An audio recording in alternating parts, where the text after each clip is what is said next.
آپ کی ماؤں کی باپ والدین کی ایک فکر ہو، یا اللہ یہ نیک بنے، نیک بنے بس۔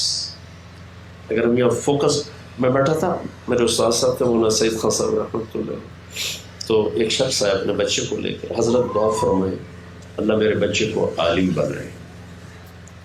تو میرے استاد صاحب نے فرمایا اللہ آپ کے بچے کو نیک بنائے۔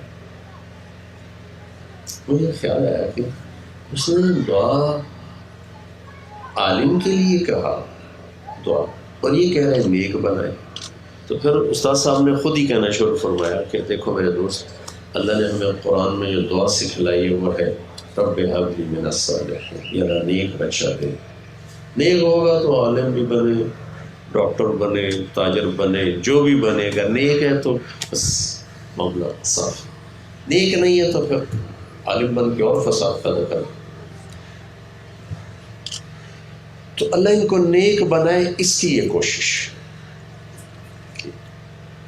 اللہ کے نبی کے تعارف کے بغیر اور ان سے جذباتی وابستگی کے بغیر کوئی نیکی میں نہ جم سکتا ہے نہ بڑھ سکتا ہے۔ یہ وہ دولت ہے جس کے بغیر یہ سفر طے نہیں ہو سکتا۔